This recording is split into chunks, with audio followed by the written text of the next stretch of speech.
لطف حقیقی کے بدولت یہاں تک پہنچے ہیں اور مجھے علم ہوا، میرے علم میں آیا کہ پرشاسن سے اور دوسری جگہوں سے بہت کوشش کی جا رہی تھی کہ کسی صورت ذکر مولا ہو جائے، کسی صورت مجلسیں ہو جائیں، کسی صورت آل محمد کا ذکر جو ہے وہ جو ہمارے یہاں ہوتا آ رہا ہے وہ ہو۔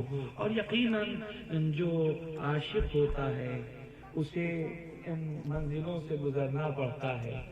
معشوق تک پہنچنے کے لیے آپ نے تو یہاں کم قربانی دی ہے، ہم نے سولیوں پہ چڑھنے والے بھی دیکھے ہیں۔ اور آپ کے علاقے کا نام بھی عاشق نگر ہے تو اس کا مطلب یہ ہے کہ قربانیاں بھی آپ کو زیادہ دینا پڑیں گی۔ صلوات پڑھ رہے مل جل کے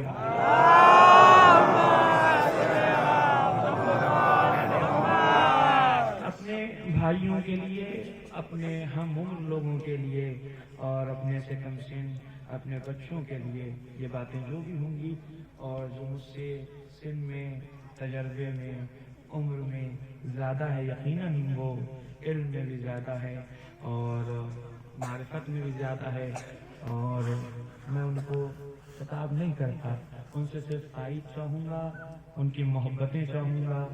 اور بزرگوں کی تائید جان لیجئے کہ بزرگ قوم و قبیلے میں انبیاء کی طرح ہوتے ہیں۔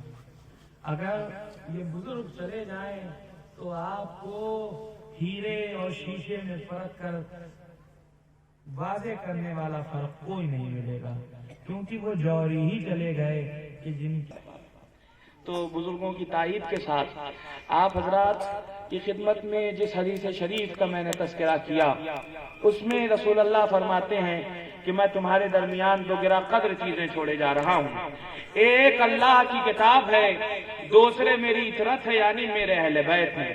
ما ان تمسکتم بہما لن تضلوا بعدی، جو بھی ان دونوں سے متمسک رہے گا، بھائی تبلیغی دورے کی مجلسیں چل رہی ہیں، جو بھی ان دونوں سے متمسک رہے گا، کن دونوں سے؟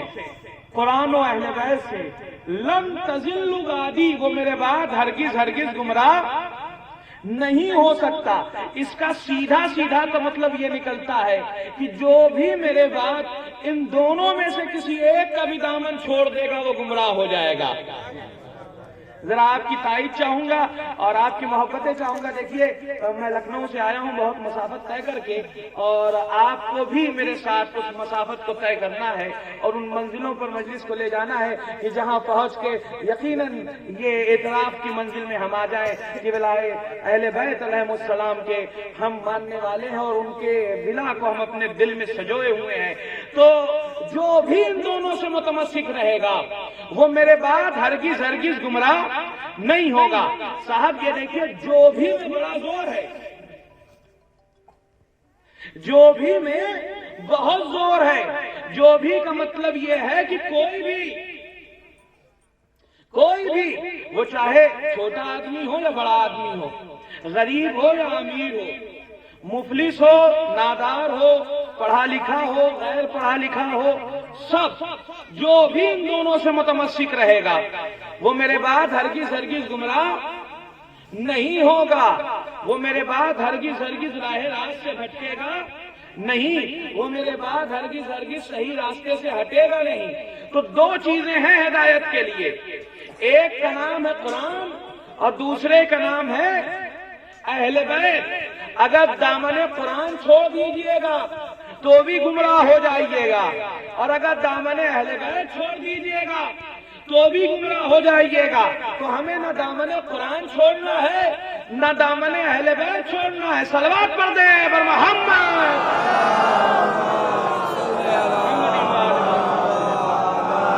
نہ قرآن کا دامن چھوڑنا ہے نہ اہل بیت کا دامن چھوڑنا ہے۔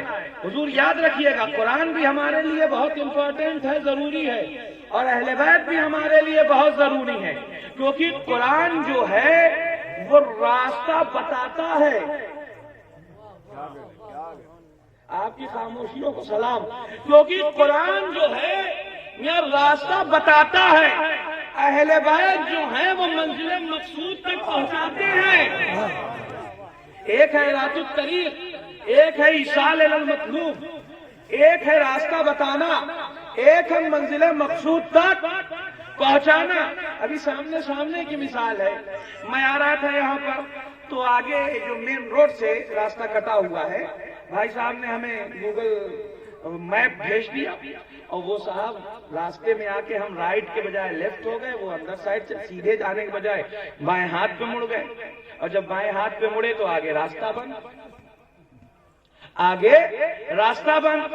اب پھر مسئلہ یہ ہوا کہ آگے راستہ بند ہے تو کیا کریں، فون لگایا گیا، انہوں نے کہا دیکھیں واپس پلٹیے اور اس کے بعد جس راستے پر آپ چل رہے تھے اسی پہ چلیے اور کہیں گاڑی روک دیجیے، گاڑی روکیے، ہم جو ہے اپنا ایک آدمی بھیجے دیتے ہیں، وہ آپ کو گھر تک لے آئے گا۔ تو مجھے یہ بتائیے، ہم تو گوگل میپ سے آ رہے تھے لیکن پھر بھی اس نے ہمیں راستہ بھٹکا دیا۔ یہیں سے ہم بھی سمجھ گئے کہ دنیا کے بنائے ہوئے پر اعتبار کرنا ہی نہیں ہے، چاہے وہ دنیا کا بنایا گوگل میپ ہو یا دنیا کا بنایا خلیفہ ہو صلوات محمد، تو دنیا کے اب یہ بتائیے سب کو جانا کہاں ہے؟ یہ نمازیں، یہ روزے، یہ حج، یہ زکوٰۃ، یہ خمس، یہ جہاد، یہ صاحب نمازیں پڑھ لو، یہ کیوں پڑھ رہے ہو بھائی؟ یہ 2 رکعت صبح ٹھنڈک میں اٹھ کر وضو کر کے 2 رکعت نماز پڑھنا، یہ کیوں پڑھ رہے ہیں بھائی؟ جنت میں جانے کے لیے۔ یہ روزے کیوں رکھ رہے ہیں؟ جنت میں جانے کے لیے۔ یہ حج کیوں کر رہے ہیں؟ جنت میں جانے کے لیے۔ یہ زکوٰۃ کیوں دے رہے ہیں؟ ارے بھائی میرے ساتھ بولیے، جنت میں جانے کے لیے۔ تو نماز جنت میں جانے کے لیے، روزہ جنت میں جانے کے لیے، حج جنت میں جانے کے لیے، زکوٰۃ جنت میں جانے کے لیے۔ تو بھائی اللہ نے قرآن کو بھیجا کہ انہیں جنت تک پہنچا دو۔ قرآن نے کہا اقیموا الصلاۃ، نماز قائم کرو، نماز قائم کرو گے جنت میں جاؤ گے۔ وآتوا الزکوٰۃ، زکوٰۃ دے دو جنت میں جاؤ گے۔ جاؤ پیسہ آ جائے تو حج کر لو، اللہ کی رضا پاؤ گے، جنت میں جاؤ گے۔ لیکن حضور قرآن راستہ دکھا رہا ہے، قرآن ہم پڑھ چکے اور ہم نے کہا نہیں اب ہمیں کسی راہبر اور ہادی کی ضرورت نہیں ہے، ہم خود بخود پہنچ جائیں گے۔ تو قرآن راستہ دکھائے گا، مگر یہی حال ہوگا کہ ہم چلنا تھا دائیں طرف، پہنچ گئے بائیں طرف، سیدھا راستہ جنت کا جا رہا تھا۔ ہوا یہ کہ بایا سقیفہ جب ہم نکلے تو 3 چوراہوں پہ ایسا بھٹکے کہ ہمیں صراط مستقیم ملا ہی نہیں اور ہم صحیح منزل تک پہنچ ہی نہیں پائے۔ حضور قرآن راستہ دکھاتا ہے، آپ کو جنت تک جانا ہے تو جنت تک جائیے گا کیسے؟ جنت تک جائیے گا جب کوئی ایسا آدمی ہو جو راستہ جنت کا دیکھے ہوئے ہو۔ جب کوئی ایسا آدمی ہو جو جنت کا راستہ دیکھے ہوئے ہو، اور اگر وہ جنت کا راستہ دیکھے ہوئے ہوگا تو وہ صحیح جگہ پہ پہنچا دے گا۔ اگر ہم وہیں پہ کسی آدمی سے مل گئے ہوتے اور اسے عاشق نگر کا راستہ نہ معلوم ہوتا اور ہم کہتے پہنچا دو، تو وہ کبھی نہ پہنچا پاتا۔ چونکہ وہ عاشق نگر سے آیا گیا ہے اس لیے وہ عاشق نگر پہنچا سکتا ہے، یا عاشق نگر میں آ چکا ہے راستہ جانتا ہے تو پہنچا سکتا ہے۔ تو میرے حضور قرآن جو ہے راستہ بتاتا ہے، اہل بیت منزل مقصود تک پہنچاتے ہیں۔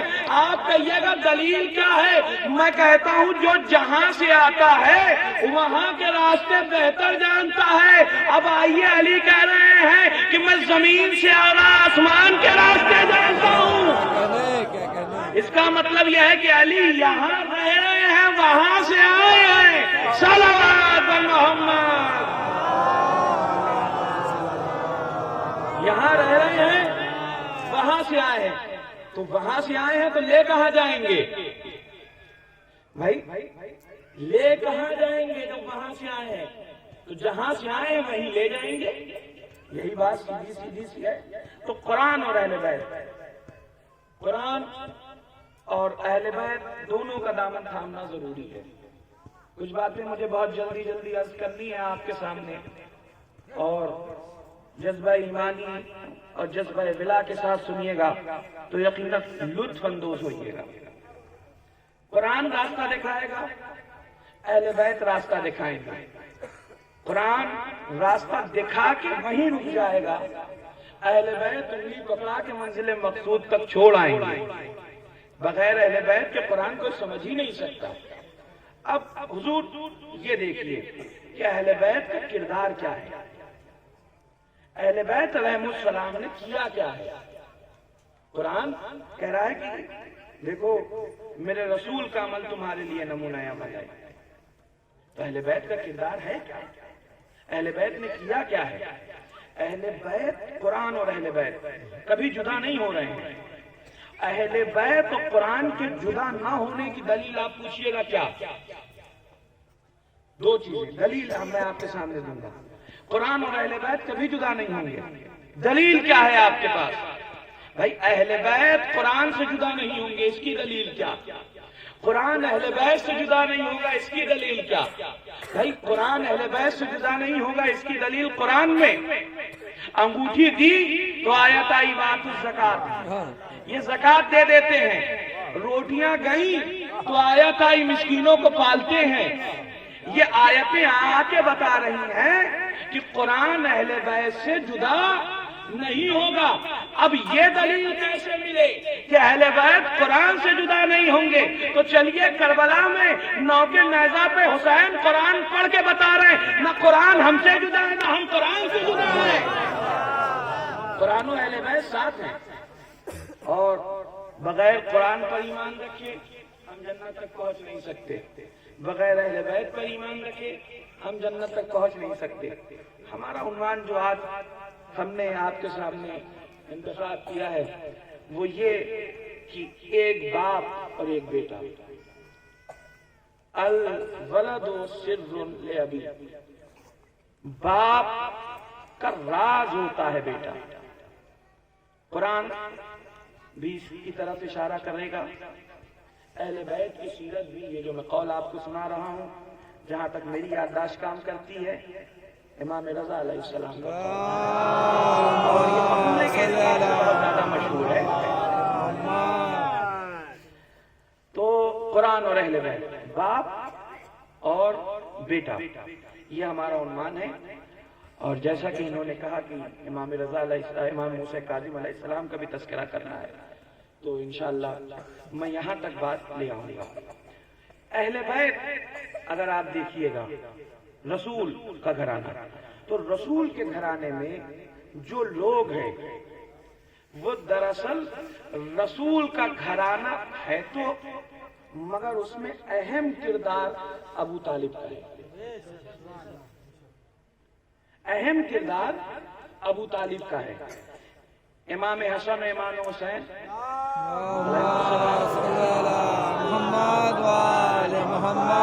جناب ابو طالب کے پوتے، مولا علی جناب ابو طالب کے بیٹے۔ تاریخ میں کئی باپ اور بیٹے ملے، جناب آدم اور حابیل اور قابیل، یہ ایک باپ بیٹے کا کردار ہے۔ اس کے بعد نوح اور ان کا بیٹا، یہ دوسرے باپ بیٹے کا کردار ہے۔ تیسرا مشہور ترین کردار باپ بیٹے کا ابراہیم اور اسماعیل، اور چوتھا کردار ابو طالب اور علی، باپ بیٹے کا کردار ابو طالب اور علی، ابراہیم اور اسماعیل، یہ تمام کردار ہیں جو چلے آ رہے ہیں، اور ان کرداروں کو ہمیں سمجھنے کی ضرورت ہے۔ لوگ جناب ابو طالب کے ایمان پہ شک کرتے ہیں، کہتے صاحب سب کچھ تھا مگر یہ آخری دم میں مسلمان نہیں ہوئے تھے۔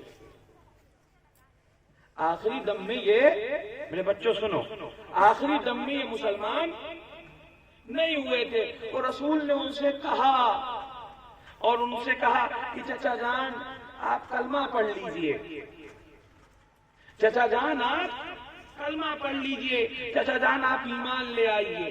اور رسول ان سے کہہ رہے تھے اور ابو طالب بار بار منع کر رہے تھے۔ عجیب مذاق ہے، جس ابو طالب نے اپنی پوری زندگی رسول کے کہے پہ گزاری ہو، جس ابو طالب نے اپنا لمحہ رسول کے کہنے پہ گزارا ہو، آپ کہہ رہے ہیں کہ رسول کہہ رہے ہیں اور وہ ایمان نہیں لے آ رہے۔ سب سے بڑی بات تو یہ ہے کہ ابو طالب کے ایمان پر دلیل ہی نہیں مانگنی چاہیے، ابو طالب کے ایمان پر دلیل نہیں مانگنی چاہیے۔ آپ جانتے ہیں کیوں نہیں مانگنی چاہیے؟ اس لیے کہ اولاد کی جو تربیت ہوتی ہے وہ پرورش عنوان گھر کے بھی ہوتی ہے، پرورش عنوان روٹی پانی کے بھی ہوتی ہے۔ رسول کو ایک مدت تک اپنے گھر میں رکھنے والے کا نام ابو طالب ہے اور اپنی ہاتھوں سے روٹیاں توڑ کے کھلانے والے کا نام ابو طالب ہے۔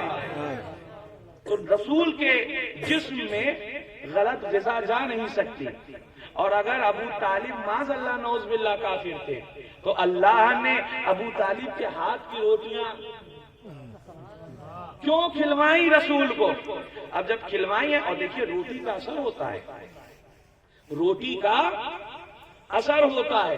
آپ کہتے ہیں کہ 40 سال محمد نبی بنے، 40 سال بعد، میں کہتا ہوں کہ ابو طالب کی روٹی کا اثر تھا۔ اگر آپ یہ کہتے ہیں کہ 40 سال بعد بنے تو میں کہوں گا ابو طالب کی روٹی کا اثر تھا۔ ابو طالب نے ایسی روٹیاں کھلائیں کہ نبوت کا جذبہ آ گیا۔ صلوات پر محمد،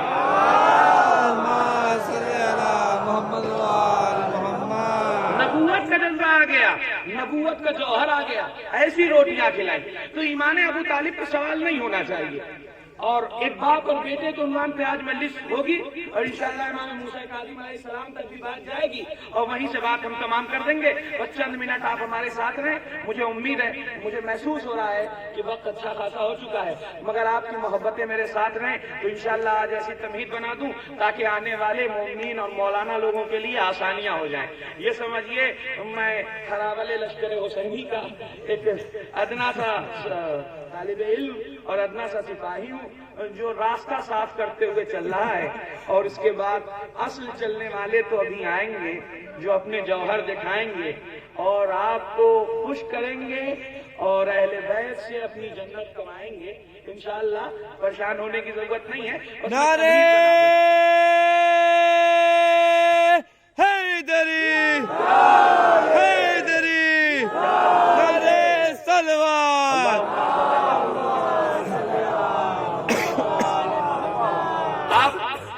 جاگ کے سنیں، ایسا سنیں کہ لگے کہ ہاں سننے کا ایمان ابو طالب موڈ ہے آپ کا۔ اگر ایمان ابو طالب سننا چاہتے ہیں تو ایمان ابو طالب علیہ السلام پہ بلند ترین صلوات پڑھ دیں۔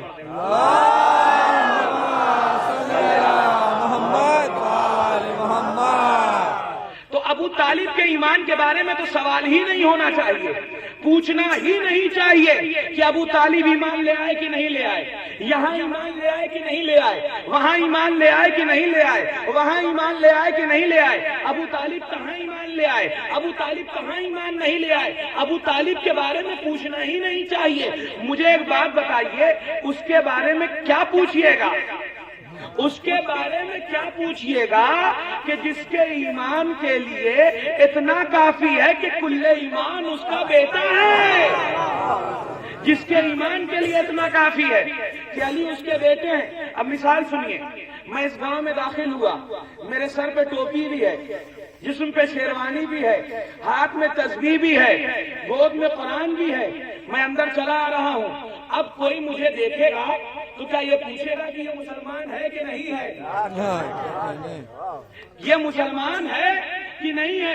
ارے ٹوپی بتا رہی ہے کہ مسلمان ہے، ٹوپی بتا رہی ہے کہ مسلمان ہے، تسبیح بتا رہی ہے کہ مسلمان ہے۔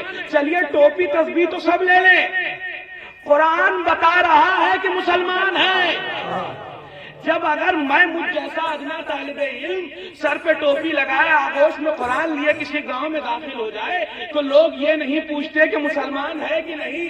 تو ابو طالب کے ایمان پہ شک نہ کرو، ابو طالب کی آغوش میں دو پلے، ایک کو پالا تو نبی بنا، دوسرے کو پالا تو علی بنا، ایک کو نبوت ملی، ایک کو امامت ملی۔ تو ابو طالب کلمہ پڑھنے نہیں آئے تھے، ابو طالب کلمہ پالنے آئے تھے۔ ابو طالب کو کلمہ پڑھنے کی ضرورت نہیں تھی، ابو طالب نے کلمہ پالا ہے. جو تم لا الہ الا اللہ کے بعد محمد الرسول اللہ کہتے ہو، یہ محمد بن رسول کی منزل تک ابو طالب کی قربانیاں ہیں. اب سنیے، ایک صاحب آئے مولا کائنات کے پاس، کہنے لگے یا علی، دیکھیے طریقہ ہوتا ہے ہر جگہ، لوگ عجیب عجیب طریقے سے تہذیب کا پہلو نکالتے ہیں. اور مولا علی کا تو دشمن پورا زمانہ ہی تھا. دو چار لوگ چھوڑ کے آدھے زمانے سے اوپر پورا ہی زمانہ مانیے 99.9% سب دشمن تھے. 1% دوست تھے، اور 1% کی بھی تعداد آپ بعد شہادت رسول نکال لیجئے 11 تک مکمل نہیں ہو پا رہی تھی تعداد. صلوات پڑھیے محمد والے محمد.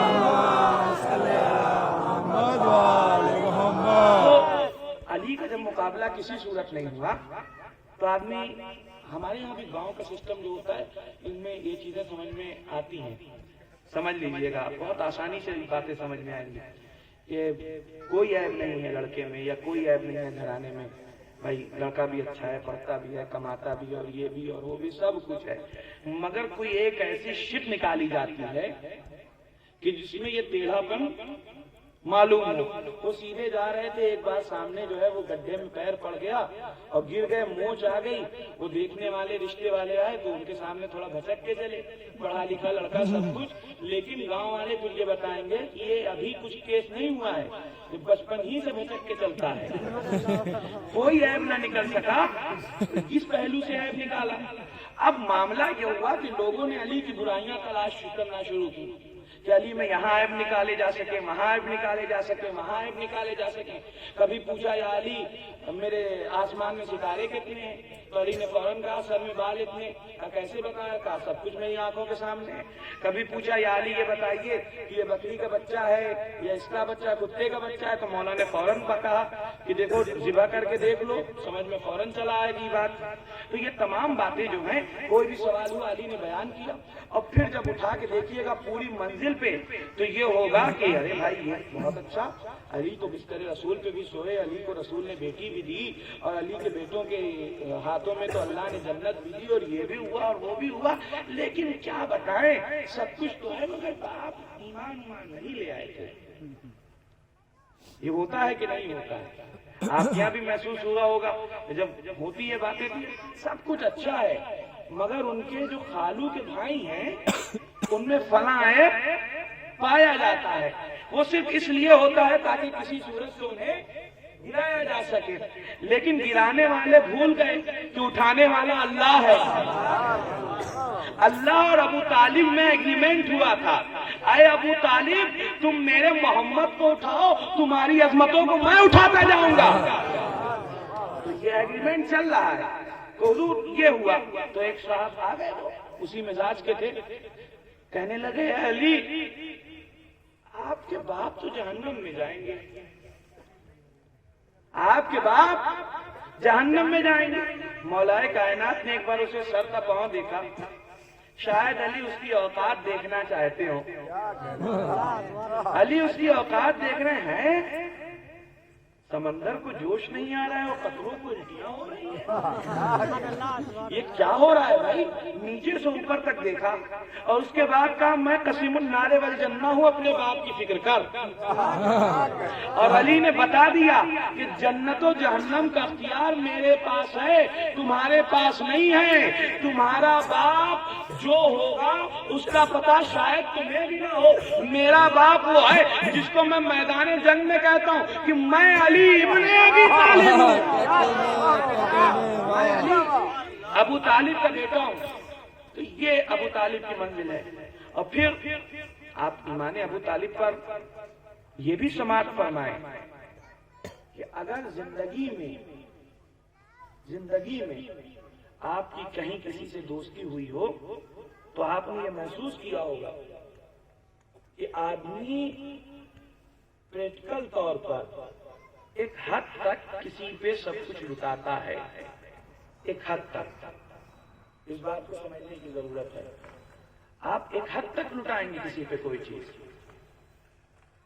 بھائی کھانا دے رہے ہیں ایک حد تک دیں گے، روٹی دے رہے ہیں ایک حد تک دیں گے، سیکورٹی فراہم کر رہے ہیں ایک حد تک کریں گے، ہر چیز ایک حد تک ہوگی، لیکن جب منزل اس کے آگے بڑھ جائے اور وہ شخص جسے آپ نے اپنے گھر میں پناہ دی ہو، کھانا دیا ہو، روٹی دی ہو، وہی شخص آپ کے مذہب کے خلاف بولنے لگے۔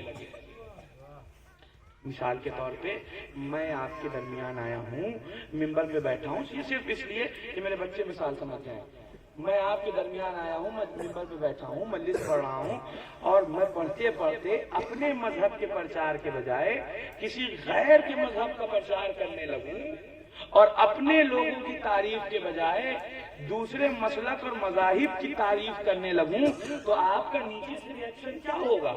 یہی ہوگا کہ حضور جلد از جلد ختم کرے، عزت اسی میں ہے، خدا حافظ فی امان اللہ۔ یہی تو ہوگا نا، یہی ریئیکشن ہوتا ہے۔ سرپرستی، اور جو سرپرستی دینے آئے گا اس کی بھی حالت اللہ ہی اسے بچائے۔ بھائی روٹی پانی کا تو بھول ہی جائیے، واپس جس گاڑی سے آئے اسی سے واپس جائیں گے آپ، اور جلد از جلد جائیں گے۔ کیوں؟ کیونکہ آپ کا جو کام تھا آپ نے وہ کام کیا نہیں۔ آپ کا کام یہ تھا کہ آپ اپنے مذہب کے پرچارک بن کے آئے تھے، اپنے مذہب کے نمائندہ بن کے آئے تھے، تو آپ کو اپنے مذہب کی چیزیں بیان کرنی چاہیے تھی۔ اور اگر سمجھ لیجیے کسی نے مجھے سپورٹ کیا بھی کہ نہیں، کون ہے جو یہاں سے مولوی صاحب کو واپس بھیج سکے؟ یہ مثال ہے بھائی، اسے سیریس نہ لیجیے گا۔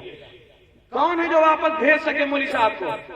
تو پورا گاؤں مل کے اسے کا بائیکاٹ کرے گا اور یہ کہے گا کہ یہ صاحب جو ہیں وہ انہی کے مذہب پر ہیں جو مولانا ہے۔ یہ ہوتا ہے کہ نہیں ہوتا؟ ابو طالب نے روٹی دی، چلو ٹھیک ہے، ابو طالب نے گھر دیا، چلو ٹھیک ہے، لیکن جب محمد رسول اللہ ابو طالب کے مذہب کے خلاف بول رہے تھے تو کم سے کم یہ تو کہنا چاہیے تھا، بیٹے کم سے کم میری عزت کا تو خیال رکھ لو، اتنا آگے نہ بڑھو کہ لوگ میرے خلاف ہو جائیں، اتنا آگے نہ بڑھو کہ لوگ یہ سمجھیں کہ ابو طالب مذہب پہ نہیں ہے۔ پوری دنیا سمجھتی تھی کہ ابو طالب مذہب رسول پر ہے۔ اس کی دلیل ہے جو زحمتیں رسول نے اٹھائیں وہی زحمتیں ابو طالب نے اٹھائیں۔ آپ اگر اٹھا کے تاریخ کا مطالعہ کریں تو شیب ابی طالب مشہور ہے۔ شیب ابی طالب نے جناب ابو طالب رسول اللہ کے ساتھ، مولا علی کے ساتھ، جعفر عقیل طالب کے ساتھ، اپنے گھر کی ازواج کے ساتھ وہاں زندگی گزار رہے ہیں۔ اقتصادی بائیکاٹ ہے، روٹیوں کے لالے پڑے ہوئے ہیں، کھجوریں کھا کھا کے ایک ایک کھجور پہ زندگی گزاری جا رہی ہے۔ تو مجھے یہ بتائیے آدمی کتنے دن حمایت کرے گا اس حالت میں؟ مگر ابو طالب نے یہ کہا، بھتیجے محمد گھبرانا نہیں، جب تک میں زندہ ہوں تمہارا کوئی بال بھی بیکا نہیں کر سکتا۔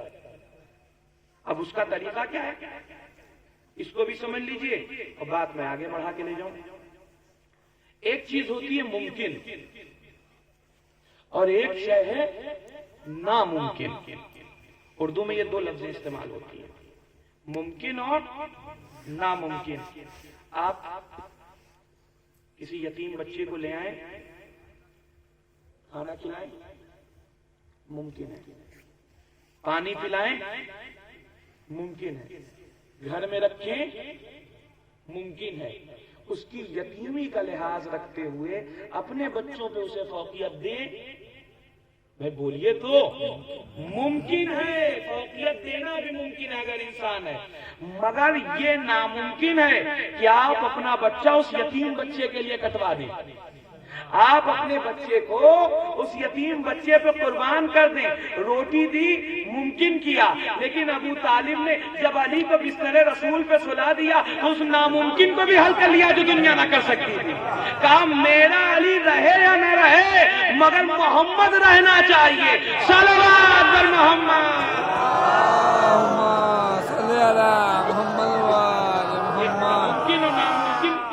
یہ سمجھیے دنیا میں ابو طالب واحد ذات ہیں جو ناممکن کو بھی ممکن کر کے دکھا رہے ہیں۔ کوئی اپنی اولاد کی قربانی نہیں دیتا۔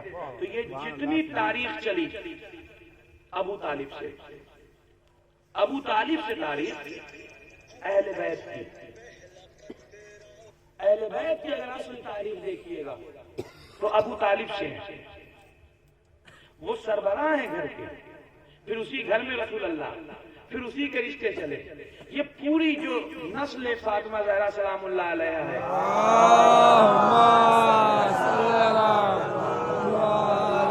یہ نسل ابو طالب علیہ السلام ہے، نسل ابو طالب ہے. اور ابو طالب علیہ السلام کی بڑی قربانیاں ہیں. اور میں آپ کے سامنے یہ بیان کرنا چاہتا ہوں کہ مولائے کائنات کبھی بھی اپنے باپ کا نام بتانے میں جھجکتے نہیں تھے. میدان جنگ بدر کا واقعہ موجود ہے. میں لڑوں گا ہی نہیں ان لوگوں سے، کفار نے کہہ دیا کہ جو نام و نسب و قوم و قبیلے والے نہ ہوں. اور اس کے بعد انصار واپس آئے، پھر رسول نے مولا علی کو بھیجا اور چند اپنے گھرانے کے لوگوں کو بھیجا. تو سوال یہ ہے کہ جو علی کو رسول بھیج رہے ہیں تو علی کے باپ کا نام کیا ہے؟ اگر قوم و قبیلے میں شجرے میں کوئی گڑبڑی ہوتی تو لوگ کہتے کہ علی ہمارے مقابل کے کہاں ہیں، امت پیچھے ہٹ گئی، علی آگے آ گئے. اس کا مطلب پہلے ہی منزل پہ سمجھ لیجئے، جب بدر میں کوئی علی کے برابر شجرے میں نہیں آ سکتا تو پھر بعد رسول کوئی علی کے برابر منصب تک نہیں آ سکتا. یہ بات سمجھنے کی ہے.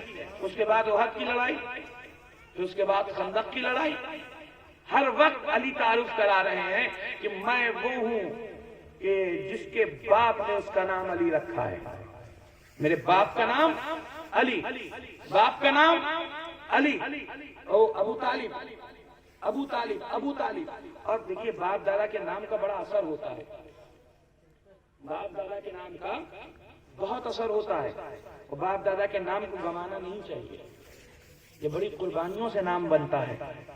ہزاروں سال نرگس اپنی بے نوری پر ہوتی ہے، چمن میں تب کہیں ہوتا ہے جا کے دیدہ ور پیدا. تو جو دیدہ وروں نے نام پیدا کیا ہے اس نام کا پاس و لحاظ رکھنا چاہیے. تو ہر جگہ ابو طالب کا بیٹا، ابو طالب کا بیٹا، ابو طالب کا بیٹا، ابو طالب کا بیٹا. ایک بات مجھے بتائیے، میں مثال دے رہا ہوں. ایک لڑکے کا نام ہے حسن. بالفرض نوجوان نسلیں، میری خطابت کا یہی انداز ہے، میں مثال دے دے کے سمجھاتا ہوں کیونکہ بڑے تو مجھ سے بہتر جانتے ہیں. نوجوان نسلیں جو ہیں وہ مثالوں ہی کے ذریعے سمجھتی ہیں. اردو کا زمانہ تو اب دھیرے دھیرے ختم ہی ہوتا جا رہا ہے. صلوات پڑھیے محمد والے محمد. ایک لڑکا ہے جس کے باپ کا نام ہے حسن. حسن لڑکا ہے، اس کے باپ کا نام رام پرکاش. میں جو بات کہہ رہا ہوں سمجھیے. حسن کے باپ کا نام کچھ بھی آپ رام پرکاش کہہ لیجئے. رام پرکاش صاحب کافر تھے. رام پرکاش صاحب دوسرے اس میں بھی تھے. رام پرکاش صاحب کے اب جب بھی یہ مسئلہ اٹھے کہ یہ کون ہے اور آپ یہ کہیں کہ حسن، اب تو بات ٹھیک ہے کہ حسن ہے، مگر آپ پھر وہی گھما کے کہہ رہے ہیں رام پرکاش کا لڑکا ہے. یہ نہیں، میرے ساتھ ہوئیے. ایک لڑکے کا نام ہے حسن، اس کے باپ کا نام ہے رام پرکاش. تو مجھے یہ بتائیے وہ اسلام لے آیا حسن؟ باپ مانیے نہیں لے آیا. تو تعارف کی منزل میں کیا ہونا چاہیے، حسن یا رام پرکاش کا بیٹا؟ حسن کہیے گا تو یہ معلوم ہوگا کہ مسلمان ہے، تصدیق کا پہلو نہیں نکلے گا. اور جب رام پرکاش کہیے گا ان کے رام پرکاش کے بیٹے ہیں تو ہے رام پرکاش کا بیٹا حسن. نہیں، اس بات کو سمجھیے. رام پرکاش کا بیٹا حسن. دنیا تعجب کرے گی کہ باپ کافر اور بیٹا مسلمان. یہ کیسے ممکن ہے؟ یہ باپ نے کیسے ہونے دیا؟ ایمان ابو طالب کی سب سے بڑی دلیل یہ ہے کہ ابو طالب کا بیٹا کل ایمان بنا اور ابو طالب ہر وقت سپورٹ میں رہے. جاؤ میرے لال، کوئی ایسا لمحہ نہ گزرے کہ تم محمد کی حمایت میں پیچھے ہٹ جاؤ. تمہارے باپ کے ساتھ، تمہارے ساتھ تمہارے باپ کا کردار جا رہا ہے اب جب بھی بات سمجھیے، جب بھی اس بچے کے ساتھ کہ جس کے نام حسن ہے اس کا باپ کا نام رام پرکاش ہے، آپ اسے یہ کہیے گا کہ تم رام پرکاش کے بیٹے، اے رام پرکاش کے بیٹے ادھر آؤ، اے رام پرکاش کے بیٹے ادھر جاؤ، تو وہ لڑکا ہمیشہ اپنے آپ کو بیڈ فیل کرے گا، نیچا سمجھے گا کہ ہاں میرے کافر باپ کے ساتھ میرا نام لیا جا رہا ہے۔ اللہ جانے ایمان ابو طالب پہ بس درود بھیج دیجیے گا، سمجھ لیجیے گا بات ہو گئی۔ اللہ جانے علی کا مزاج اللہ نے کیسا بنایا تھا، زمانہ ابو طالب کو کافر کہتا رہا، علی زندگی بھر ابو طالب کو باپ بتاتے رہے، اور جب بھی پکارا گیا کہ ابو طالب کے بیٹے ہیں، علی نے سر اٹھا کے کہا کہ ہاں میں ابو طالب کا بیٹا ہوں، تم یہ سمجھتے ہو کہ ابو طالب کافر تھا، میں یہ سمجھتا ہوں کہ ابو طالب موسم اسلام کا صلوات بر محمد۔ ابو طالب کی عظمت ہے، ان کی اہمیت ہے۔ اب ایک اور زندگی کی مثال سمجھیے، ایک صاحب غریب آدمی تھے، چھوٹے آدمی تھے، ان کے پاس زیادہ دولت نہیں تھی، تو مرنے لگے، بوڑھے ہونے لگے، تو ہم نے اپنے گھر میں رکھ لیا، میرے ساتھ ہو جانا بچوں بڑوں کے لیے، ہم نے گھر میں ان کو رکھ لیا۔ اب ہوا یہ جب ہم نے انہیں گھر میں رکھ لیا تو ہم نے خدمت بھی کی، بیمار ہوئے تو ڈاکٹر کے یہاں بھی لے گئے، کھانا بھی دیا، پانی بھی دیا، رہنے کو بہترین کمرہ بھی دیا، جو بھی ضرورتیں تھی سب کچھ ان کو کیا، مگر میرا نام تھا عاقب رضا، ان کا نام نان مسلمس میں سے کوئی تھا۔ تو جب میں نے ان کو رکھ لیا، سب کچھ رہا، بیمار پڑے تو ڈاکٹر کے یہاں لے گیا، اور جب جاڑے کا موسم آیا تو سوٹر ڈلا کے لے آیا، گھر میں روٹی پکی تو سب سے پہلے ان کا حصہ لگایا۔ یہ تمام باتیں ہوتی رہی، مگر ایک منزل وہ آئی کہ ان صاحب کا انتقال ہو گیا، اور جب ان صاحب کا انتقال ہو گیا تو میں نے ایک لڑکے کو دوہرایا کہ جاؤ بھائی بغل والے گاؤں سے ان کے جو جاننے والے مذہب والے ہیں ان کو بلا کے لے آؤ، تاکہ ان کے رسم و رواج جو ہیں اس طریقے پہ انہیں دفن کر دیں۔ پتا چلا کہ آدمی زندہ رہے چاہے کسی کے ساتھ، آدمی زندہ رہے چاہے کسی کے ساتھ، رہے چاہے کسی کے گھر میں، مگر جب مرتا ہے تو اپنے رسم و رواج کے اعتبار سے دفنایا جاتا ہے۔ بات سمجھ میں آ رہی ہے؟ چاہے میں کسی کافر کے گھر میں زندگی بھر رہوں لیکن مروں گا تو اپنے رسم و رواج کے اعتبار سے دفنایا جاؤں گا، چاہے کافر میرے گھر میں رہے، مگر جب وہ مرے گا تو اس کے قوم و قبیلے والوں کو بلاؤں گا کہ بھیا لے جاؤ دفن کرو۔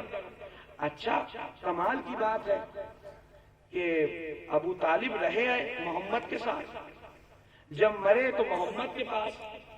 اب اس کے آگے کی مثال سنیے، اب میں جو ہوں کوئی بلایا کوئی آیا ہی نہیں،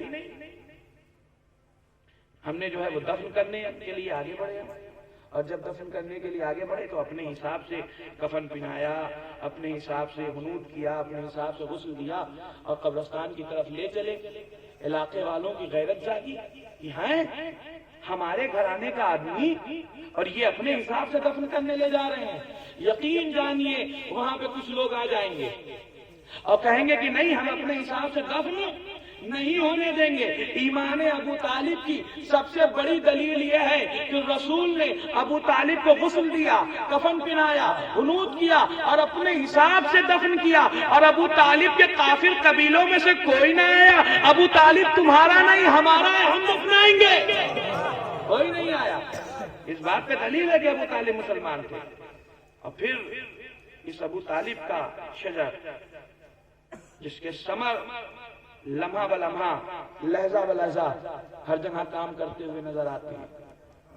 میں بہت ساری باتیں بیچ سے چھوڑتا ہوا، میں سوچ رہا تھا کہ فتح خیبر کے عنوان پہ بھی چند جملے پڑھوں گا آپ کے سامنے، مگر وقت کی نزاکت یہ کہتی ہے کہ بہت جلد بات سمیٹی جائے اور حضور نے جو کہا ہے اس بات تک پہنچایا جائے اس بات کو۔ ابو طالب کی نسل اتنی پاک، الولد سر، یہ ابھی باپ کا راز ہوتا ہے بیٹا۔ تو میں یہ کہتا ہوں ایک عام آدمی کا بیٹا، ایک عام آدمی کا بیٹا جو کہ غیر معصوم بھی ہو، نبی کیسے ہو سکتا ہے؟ بھئی ہمارے یہاں بنیادی عقیدہ یہ ہے کہ وسیع کا بیٹا نبی ہوتا ہے، یا نبی کا بیٹا نبی ہوتا ہے، یا کسی معصوم کا بیٹا نبی ہوتا ہے۔ تو ابو طالب ایک عام آدمی، اگر ہم یہ مان لیں، بات کو سمجھیے، اور خاندان میں بیٹا، پوتا، پر پوتا، لکڑ پوتا، اس کے آگے کی پوری نسلیں سب کی سب جو ہیں معجزے لیے ہوئے، تو یا یہ ممکن نہیں ہے یا وہ ممکن نہیں ہے۔ اے بھائی، آم کے پیڑ پر آم اگتا ہے، جامن نہیں اگتی، اور جامن کے پیڑ پہ جامن اگتا ہے، آم نہیں اگتا۔ میں یہ کہہ رہا ہوں ابو طالب جڑ ہے، علی شاخ ہے۔ اب جو پھل لگ رہا ہے، اس میں 12 جو پھل لگے ہوئے ہیں، یہ پھل اسی جڑ کے تو ہیں۔ جڑ سے اگر کٹ جائے پیڑ تو یہ پھل لگنے کے چانسز ہیں کہ نہیں ہے؟ بھائی جو جڑ ہے اس کا ثمر پھل ہے، اور اسی پھل سے پھر بیج نکال لو تو پھر وہی جڑ پیدا۔ تو اس کا مطلب یہ ہے کہ پیڑ اور اس کا پھل ایک ہی شے الگ الگ رنگوں میں ہے، ماہیت ایک ہے، وجود ایک ہے، اصل ایک ہے، مگر اس کی تقسیم بندی ہوئی ہے کہ پتیاں کچھ اور نظر آئیں گی، جڑ کچھ اور نظر آئے گی، ٹہنیاں کچھ اور نظر آئیں گی، ثمر کچھ اور نظر آئے گا۔ یہ بات سمجھیے، کہنے کا مطلب یہ ہے کہ اگر ہمارے سارے ائمہ باکمال تھے تو ابو طالب کے اندر کوئی کمال تھا کہ نہیں؟ کیونکہ سارے ائمہ کے باپ کا نام ہے ابو طالب، اور بیٹا اپنے باپ کا راز ہوتا ہے۔ اس کا مطلب یہ ہے کہ اگر ائمہ علم لدنی جانتے تھے تو ابو طالب بھی علم لدنی جانتے تھے، اگر ائمہ آئندہ کی باتیں جانتے تھے تو ابو طالب بھی آئندہ کی باتیں جانتے تھے۔ اس کی دلیل کیا ہے؟ اس کی دلیل یہ ہے کہ جب رسول اللہ ابو طالب کی آغوش میں آئے ہیں اور فاطمہ بنت اسد نے شکوہ کیا ہے کہ اتنا اچھا پیارا بیٹا، اور تو پھر ابو طالب نے کہا گھبراؤ نہیں، اللہ تمہیں 30 سال بعد ایسا ہی ایک بیٹا دے گا۔ یہ علی کے آنے کی طرف اشارہ تھا۔ میں یہ کہتا ہوں اگر ابو طالب مستقبل نہیں جانتے تھے، یعنی فیوچر نہیں جانتے تھے، تو علی کے پیدا ہونے پر بھوشواڑی کیسے کر رہے تھے اور وہ سچ کیسے ہو رہی تھی؟ اس کا مطلب ہے کہ ابو طالب جانتے تھے۔ اور بھی بہت سارے باکمال فضیلتیں ہیں جو پڑھی نہیں جاتی ہمارے یہاں۔ ابو طالب علیہ السلام اس باکمال شخصیت کا نام ہے۔ ایک بار جا رہے تھے ایک جگہ، پیاس لگی، سب مر جائیں پیاس کی وجہ سے، ابو طالب نے اپنا نیزہ لیا، زمین پہ مارا، اور پھر وہاں سے پانی کے سوتے نکل آئے۔ تو یہ ابو طالب کا علم ہے۔ تو یہی علم آئندہ اماموں میں بھی ہوگا۔ اب اماموں کے علم کا اندازہ لگائیے اور ابو طالب کو سمجھیے، بات تمام۔ امام موسیٰ کاظم علیہ السلام،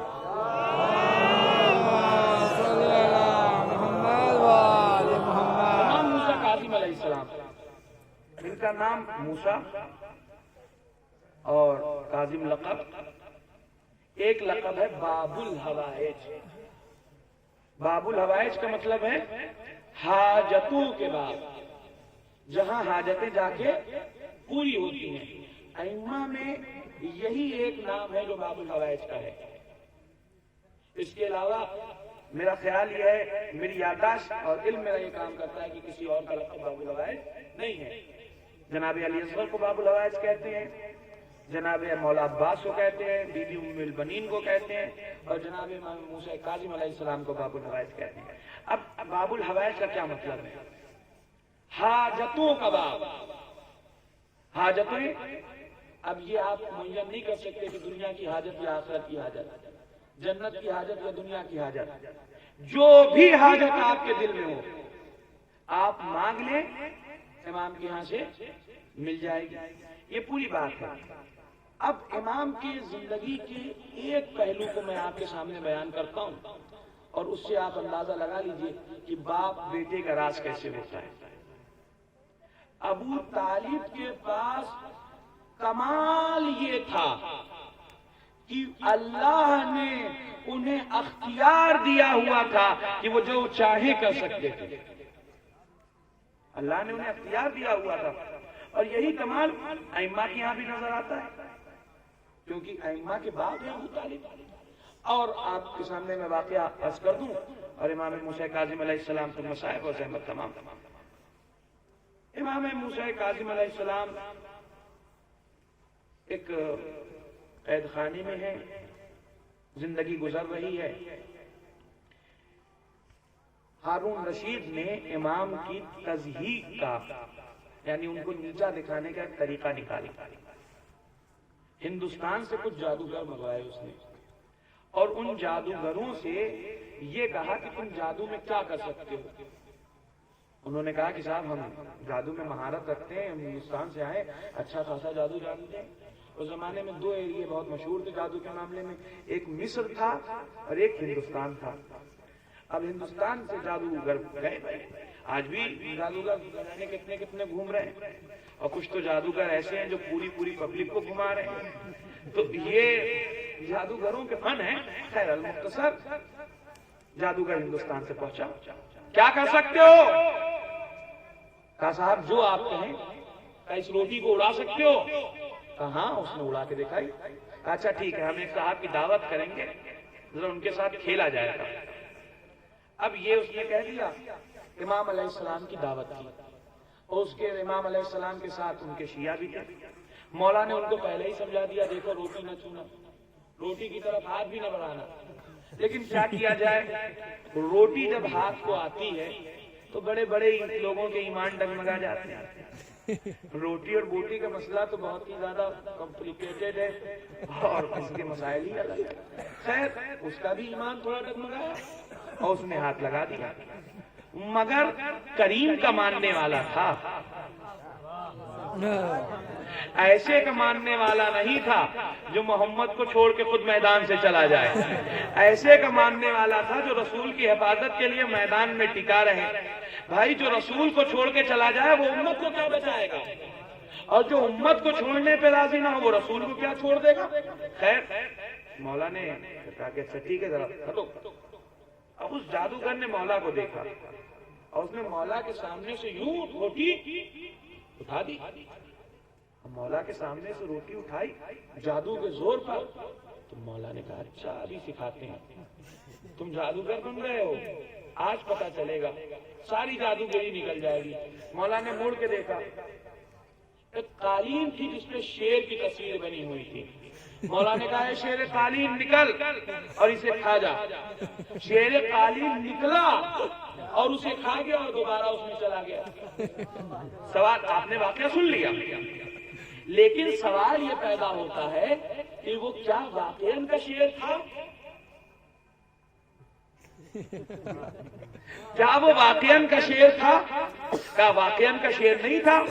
وہ تو چند لکیریں تھیں، وہ چند لکیریں تھیں. آپ کے یہاں بھی گھر میں قالین بنی ہوگی تو آتی ہوگی، قالین پہ کبھی پھول بنتا ہے، کبھی پتی بنتی ہے، کبھی بیل بنتے ہیں، کبھی بوٹے بنتے ہیں، طرح طرح کی چیزیں قالین پہ بنی ہوتی ہیں. لیکن سوال میرا یہ ہے کہ کیا کبھی آپ نے یہ ٹرائی کیا ہے؟ یا بیل بوٹے نکلا ہے، گلدستے نکلا، کہتے رہ جائیے گا کچھ نہیں ہوگا. مولا نے کہا شیر قالین اور اسے کھا جا. وہ شیر قالین نکلا اور کھا گیا. میں مان لیتا ہوں نکلا، یہ حقیقت ہے، کھا گیا یہ حقیقت ہے. مگر سوال یہ ہے کہ ایک چیز جو پروسیس میں ہوتی ہے، یہاں جو لوگ جانتے ہیں اور سبھی جانتے ہیں 9 مہینے بعد سبھی پیدا ہوتے ہیں.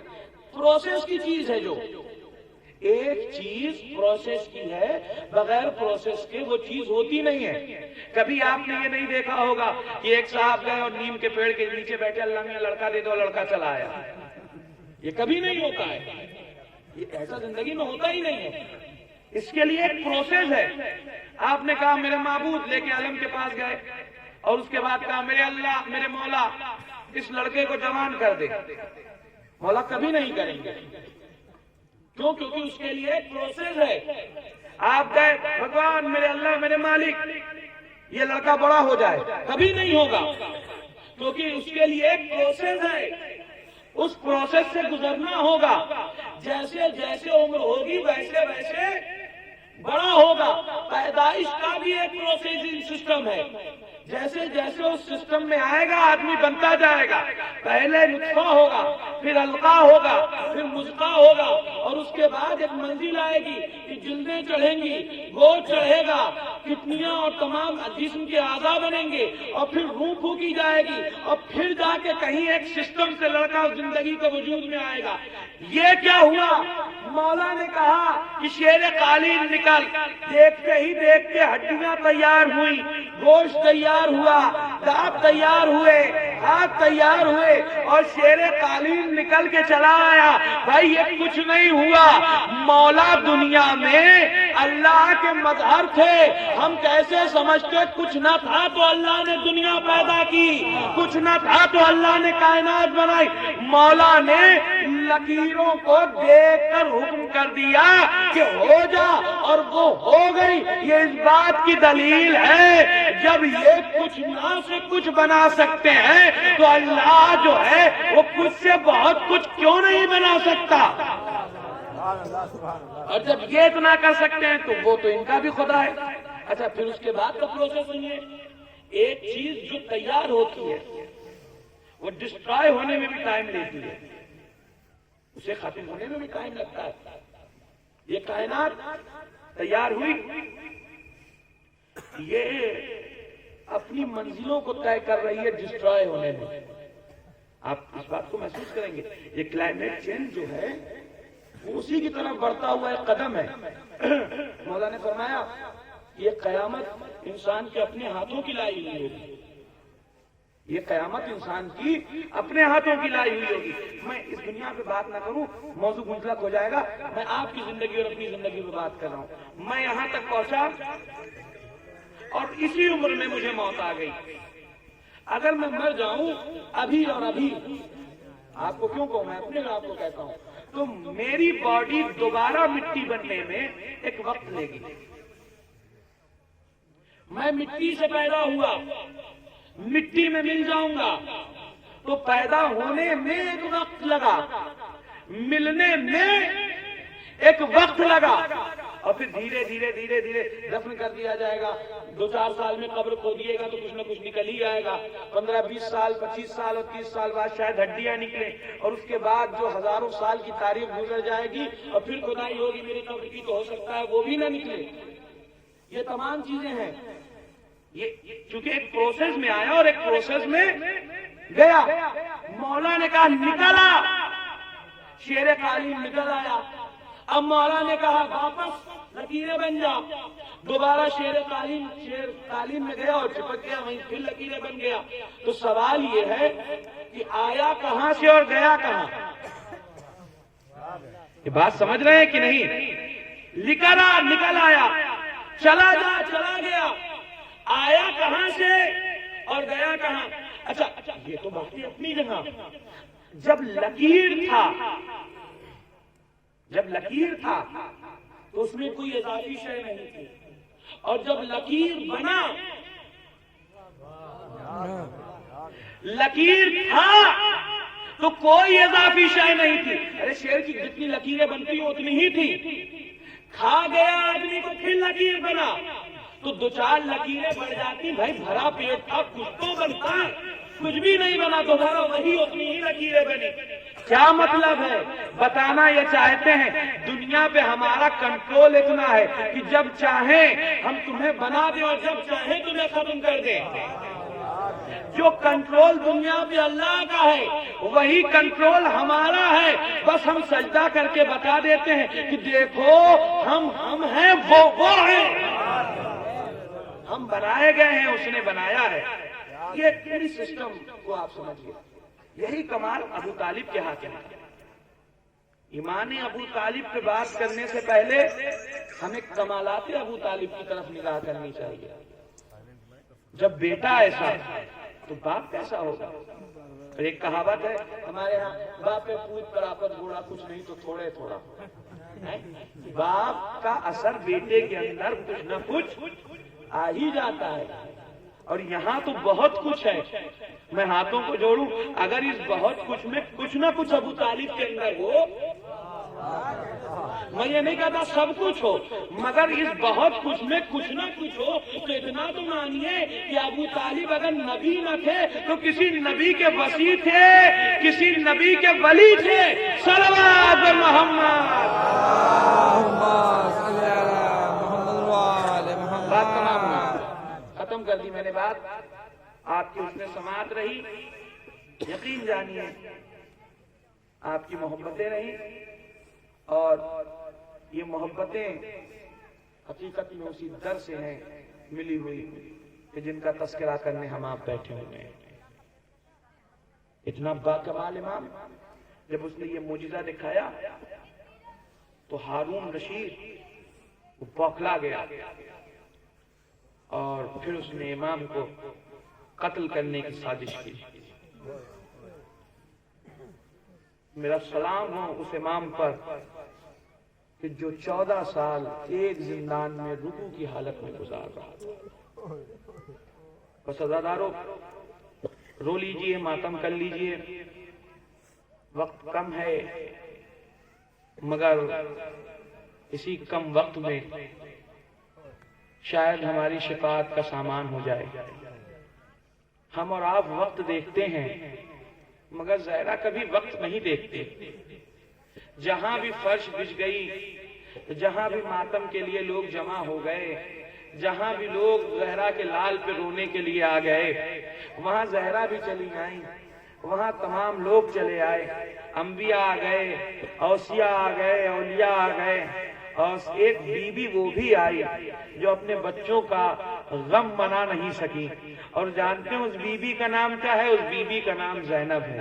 اور آج کی مجلس وہ مجلس ہے جس میں ایک بی بی اور آتی ہے، ایک زینب ہوتی ہے، ایک سیدہ ہوتی ہیں، ایک سکینہ ہوتی ہیں، ایک بی بی اور ہوتی ہے جن کا نام فاطمہ ہے، انہیں معصومہ قم کہتے ہیں، وہ بھی آتی ہیں اپنے باپ کا ماتم کرنے۔ عزادارو، ہمارے مظلوم امام کو زہر دیا گیا، مامون ہارون رشید نے زہر دلوایا اور کھجوروں میں زہر دلوایا، امام کے جسم پر زہر کے اثرات مرتب ہونے لگے۔ جب قاتل نے پوچھا کہ اور کھائیے، تو کہا جہاں تو پہنچانا چاہتا تھا میں وہاں جا رہا ہوں، اب اس سے زیادہ کی ضرورت نہیں ہے۔ عزادارو، مگر مولا کے دل میں ایک قلق ضرور رہا ہوگا کہ ہائے میرے بیٹے نہیں ہیں، میری بچیاں نہیں ہیں، میرے گھر والے نہیں ہیں۔ آدمی یاد رکھیے گا، عالم تنہائی میں نہیں مرنا چاہتا، عالم مسافرت میں نہیں مرنا چاہتا۔ آدمی آخری وقت میں اپنے وطن کی طرف بھاگتا ہے، چاہے کچھ ہو اپنے بچوں تک پہنچ جائیں۔ کیوں؟ کیونکہ وہ چاہتا ہے کہ ہم مرے تو ہمارے پیارے آنکھوں کے سامنے رہیں۔ عزادارو، 14 سال جو امام اپنے بچوں سے دور رہا، عالم مسافرت میں رہا، غربت میں رہا، قید میں رہا، وہ جب مر رہا ہوگا، جب وہ شہادت پا رہا ہوگا، تو کیا اسے اپنے بچوں سے ملنے کی خواہش نہ رہی ہوگی؟ میں کہوں گا مولا اچھا ہوا آپ کے بچے آپ کے ساتھ نہیں آئے، مولا ورنہ آپ کی بیٹی فاطمہ صغرا کو وہ مصیبتیں اٹھانی پڑتی جو سکینہ نے اٹھائی تھی۔